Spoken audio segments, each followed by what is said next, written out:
Aku juga mau ke pos tentara dekat sekolah. Siapa tahu di sana ada buku-buku terbaru yang bisa kita baca. Di sela-sela percakapan mereka, datang seorang wanita tua membawa sepiring ubi rebus. Dia lalu mempersilahkan Badi untuk mencicipinya.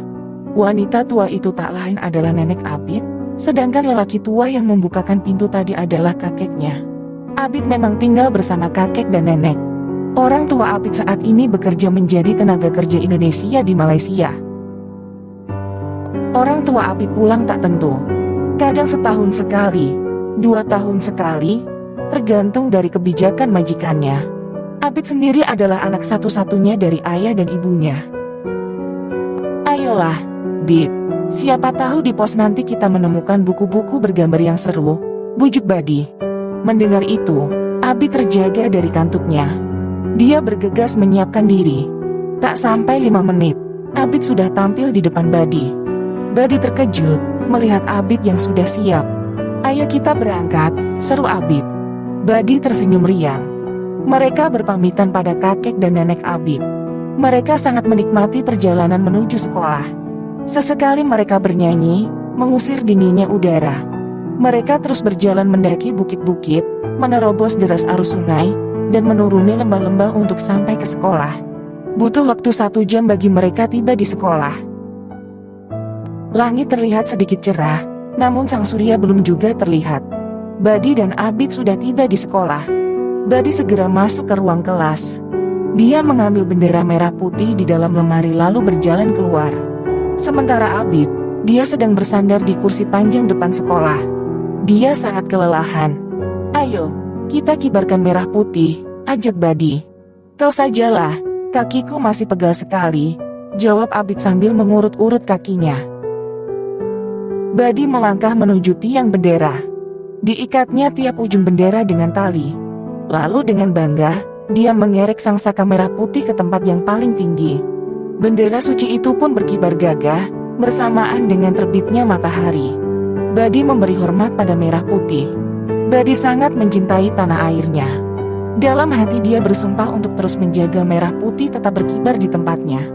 Badi, sapa Abid, lama sekali kau berdiri di depan bendera, gerutunya. Badi pun menoleh ke arah Abid. Dia mengusap-usap matanya khawatir ada air mata yang tertumpah di pipinya. Ayolah kita ke pos. Aku tak sabar melihat buku-buku terbaru di sana, ajak Abid. Badi mengikuti langkah Abid dari belakang. Mereka berjalan menuju pos tentara. Dari jauh, mereka melihat ada 3 orang tentara yang sedang berjaga. Senyum mereka mengembang ketika melihat salah satu tentara yang mereka kenal. Ah, itu Pak Jenderal Bahrun, kata Abid bersemangat. Mereka berlari mendekati Pak Bahrun. Dari jauh Badi dan Abid berteriak memanggilnya. Pak Bahrun tersenyum melihat kehadiran mereka. Pak Bahrun, teriak Badi dan Abid. Oh, kalian rupanya, kata Pak Bahrun. Pak, apa sudah ada buku-buku baru? Tanya Abid terengah-engah. Pak Bahrun mengajak mereka masuk ke dalam pos. Di sana banyak buku yang tersusun rapi di rak-rak besi bertingkat. Badi dan Abid mencari-cari buku yang menurut mereka bagus. Mereka lalu membaca dengan seksama. Badi dan Abid memang sering mengunjungi pos ini untuk membaca. Itu juga yang menyebabkan mereka lancar berbahasa Indonesia dibandingkan dengan teman-teman sekelasnya. Pak Bahrun juga suka membeli surat kabar terbaru dari ibu kota. Jadi mereka sedikit tahu permasalahan-permasalahan yang terjadi di ibu kota dari koran itu. Pak, adakah surat kabar terbaru di sini? Tanya Badi. Belum ada Badi. Bapak sudah lama tidak ke kota, jawab Pak Bahrun. Yah, sayang sekali. Padahal Badi ingin tahu perkembangan ibu kota. Minggu depan Bapak baru berangkat ke kota. Nanti Bapak bawakan untuk Badi ya, janji Pak Bahrun. Pak jangan lupa bawa buku-buku bergambar juga ya, timpal Abid. Pak Bahrun mengangguk. Oh ya, kalian masuk sekolah jam berapa? Jam 8 pagi Pak, jawab Badi dan Abid kompak. Ini sudah hampir jam 8 loh, ucap Pak Bahrun melirik ke arah jam tangannya. Badi dan Abid beranjak dari buku bacaannya. Mereka melirik ke jam dinding pos itu. Benar, sudah hampir jam 8. Lantas, mereka berdua bergegas mengembalikan buku-buku itu di raknya. Mereka berlarian menuju ruang kelas. Tiba di kelas, beruntung guru mereka belum hadir. Di sana hanya ada beberapa orang yang terduduk rapi di kelas. Badi dan Abid pun segera duduk di bangkunya. Mereka masih melihat ke sekeliling kelas. Sepi sekali. Sepertinya banyak teman-teman yang tidak masuk. Tak berapa lama, terdengar suara derap kaki dari luar kelas. Para murid sudah bisa menebak. Suara itu adalah suara kaki Bu Inga, guru perbantuan di sana.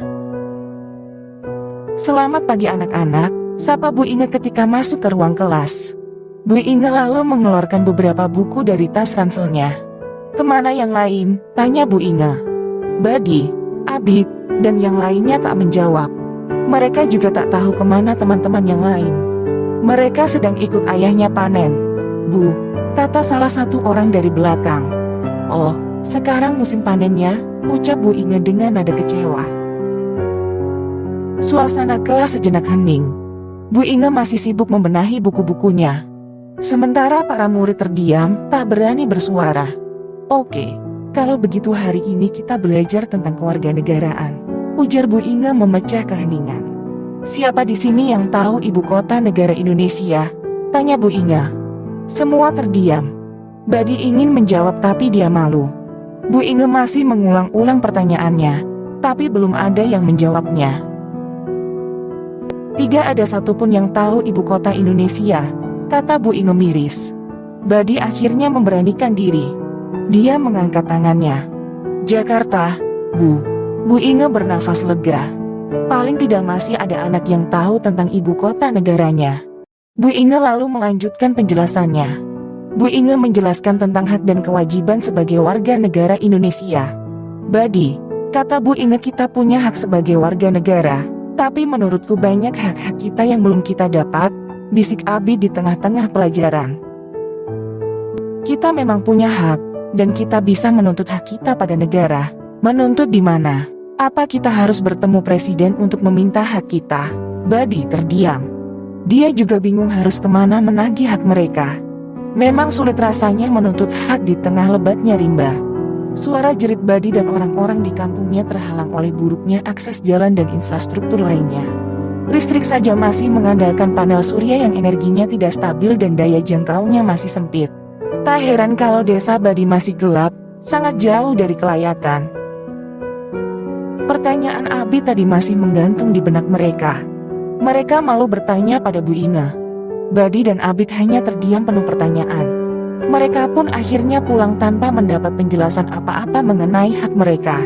Walhasil, mereka hanya bisa pasrah menjalani hidup di perbatasan. "Bid, kau duluan saja ke rumah. Aku harus mengurus kebun coklat milik Cik Dula," ujar Badi ketika tiba di rumah Pak Cik Dula. "Kau bekerja sekarang?" tanya Abid. "Buku sakit. Aku tak tega membiarkan ibu bekerja. Aku juga berencana membelikan pakaian seragam untuk Hasna. Tahun ini dia masuk sekolah," terang Badi. "Hebat sekali kau kawan. Aku salut padamu." Mereka pun berpisah di depan rumah Cik Dula. Badi lalu membuka seragam putih yang mulai menguning itu. Dia hanya mengenakan kaos merah yang sudah berlubang di bagian pundaknya. "Oi nak Badi, kemarilah," teriak Cik Dula dari kejauhan. Badi pun mendekati Cik Dula. "Ada apa Pak Cik?" tanyanya. "Tolonglah kau petik coklat-coklat yang sudah matang itu," perintah Cik Dula. Badi mengangguk. Dia meletakkan kantong plastik berisi seragam dan bukunya itu di depan rumah Cik Dula. Badi berjalan ke kebun coklat.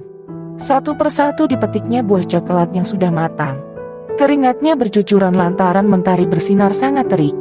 Namun Badi terus bergerak mengumpulkan coklat-coklat itu.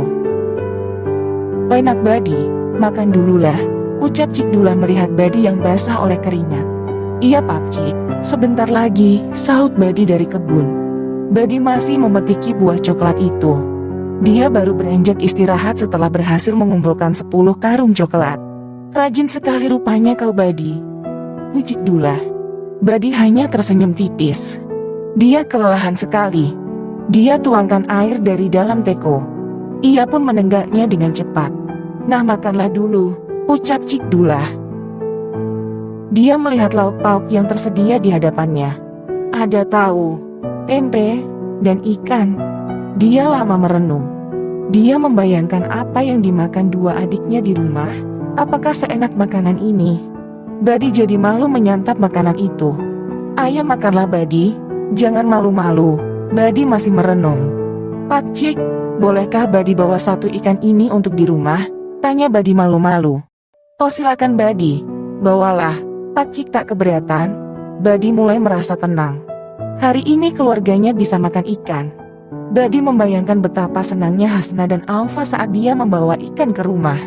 Mereka pasti senang, gumam Badi. Selesai istirahat dan mengerjakan sholat, Badi kembali ke kebun untuk memetiki coklat-coklat yang matang. Tak hanya dia yang bertugas, ada 3 orang lagi yang tugasnya sama dengan Badi. Namun, Badi belum terlalu mengenalnya. Sore mulai menjelang, hampir saja Badi lupa menurunkan merah putih. Dia keasyikan memetiki coklat-coklat itu. Badi pun bergegas ke sekolah. Langkahnya tertatih-tatih ketika menaiki bukit. Dia kelelahan bekerja. Keringatnya masih mengalir deras, tapi kecintaannya pada merah putih membuatnya menepi segala lelah dalam dirinya.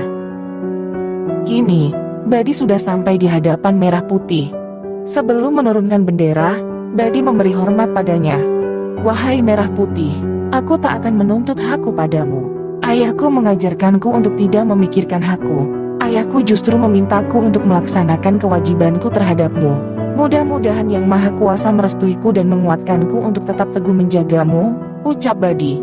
Badi pun menurunkan bendera pusaka itu. Dia lalu menciumnya dan memasukkannya di sebuah lemari kayu di kelasnya. Badi kemudian beranjak pulang.